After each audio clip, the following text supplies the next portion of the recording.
اہل مودی حکومت کے خلاف بھارتی نوجوانوں کا احتجاج شدت اختیار کرتا جا رہا ہے۔ مودی سرکار کی سرپرستی میں بھارتی پولیس کاکروچ جنتا پارٹی کے احتجاج کو روکنے کے لیے تشدد کا استعمال کرنے لگی۔ نئی دہلی کے بعد بھارت کے مختلف شہروں میں مظاہروں کا سلسلہ شروع ہو گیا۔ بھارت میں میڈیکل کے انٹری ٹیسٹ نیٹ کے پرچے لیک ہونے کے خلاف شروع ہونے والے احتجاج دہلی کے بعد دیگر شہروں تک پھیل گئے۔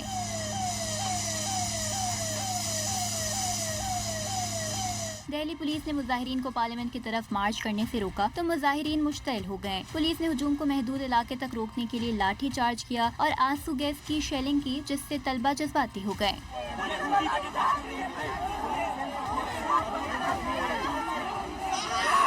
مظاہرین نے گودی میڈیا کے نعرے لگا کر صحافیوں کو رپورٹنگ کرنے سے روکا۔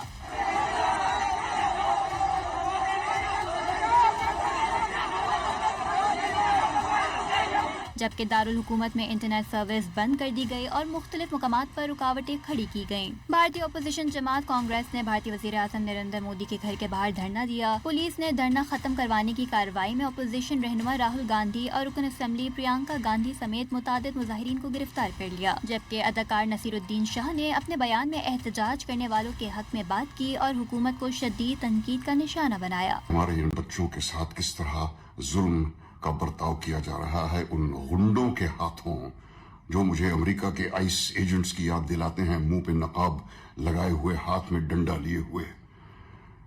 کبھی اپنے بچوں کے بارے میں بھی سوچا کرو اور یہ بھی سوچو کہ تمہارا انجام تمہیں بھی ایک دن ملے گا ضرور۔ بھارتی میڈیا کی رپورٹ کے مطابق 50,000 سے زائد افراد نے سڑکوں پر نکل کر احتجاج کیا۔ مظاہرین کا مطالبہ تھا کہ وزیر تعلیم استعفیٰ دیں اور ملک کے خراب اور مبینہ طور پر بدعنوان تعلیمی نظام میں اصلاحات کی جائیں۔